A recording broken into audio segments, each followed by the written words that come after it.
এইগুলো তো আপনারা জানেনই যে কদিন পরে শুনলাম আমার নামে এই মামলা করেছে, ব্যাংকে জয়েন করছে সে আর কি হত্যার চেষ্টা মামলা নাকি থানায় যে মামলাটা 6 নম্বর মামলা, সেই মামলা হত্যা মামলা না, ঠিক আছে। 19 সাল থেকে তার সাথে কাজ করি সরাসরি। এর মাথায় হাত দিলে যদি কেউ স্যার বলে যে আমাকে দেখা রাখবে এক্সাম দিয়ে ভালো। রূপালী ব্যাংকের এমডি আওয়ামী ফ্যাসিস্ট কাজী ওয়াহিদুল ইসলাম এখনো বহাল তবিয়ত। জুলাই হত্যা মামলার আসামি বঙ্গবন্ধু প্রকৌশল পরিষদের সিনিয়র সহসভাপতি আওয়ামী ফ্যাসিস্ট কাজী ওয়াহিদুল ইসলাম এখনো রূপালী ব্যাংকের ব্যবস্থাপনা পরিচালকের দায়িত্বে থাকায় রূপালী ব্যাংক জিয়া পরিষদ অর্থমন্ত্রীর কাছে স্মারকলিপি প্রদান করে। স্মারকলিপিতে উল্লেখ করা হয়, রূপালী ব্যাংকে কায়েম হয়েছে ফ্যাসিবাদের আরেক প্রতিচ্ছবি। তার বিরুদ্ধে বৈষম্য বিরোধী ছাত্র আন্দোলন দমনে ছাত্রলীগ, যুবলীগ, কৃষক লীগ বিভিন্ন অঙ্গ ও সহযোগী সংগঠনকে বিপুল পরিমাণ অর্থ যোগান দেওয়ার অভিযোগ রয়েছে। দেখছি আমি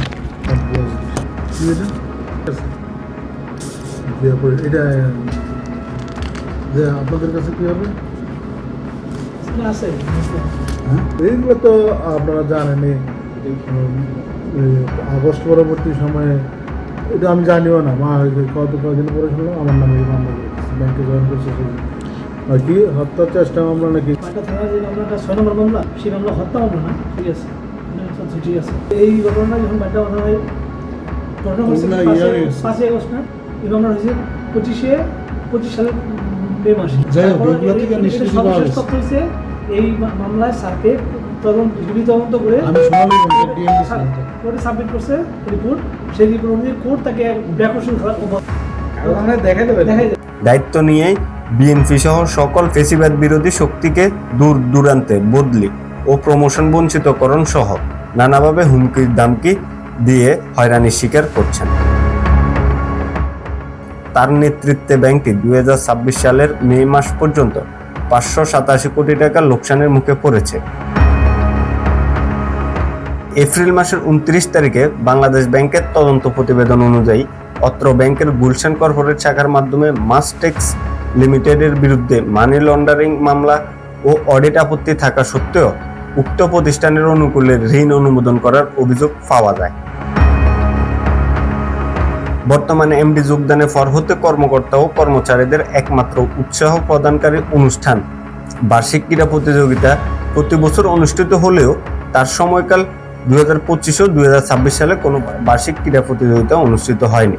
রূপালী ব্যাংকের ট্রেনিং ইনস্টিটিউটে বিভিন্ন ট্রেনিং প্রোগ্রাম উদ্বোধন ও শুভেচ্ছা বক্তব্য দিয়ে ট্রেনিং একাডেমি জিএম এর মাধ্যমে কোটি টাকা আত্মসাৎ করেছেন, যার নিরপেক্ষ তদন্ত করলে সঠিক তথ্য বেরিয়ে আসবে বলেও দাবি জানায়।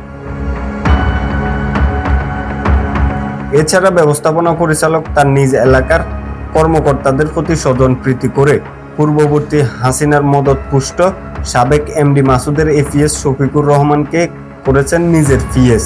19 সাল থেকে তার সাথে কাজ করি সরাসরি এবং মন্তব্য করছি ওইখানে সবার সামনে।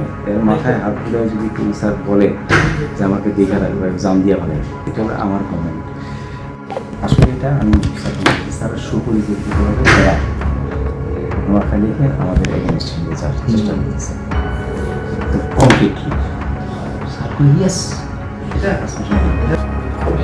আমার যে শিব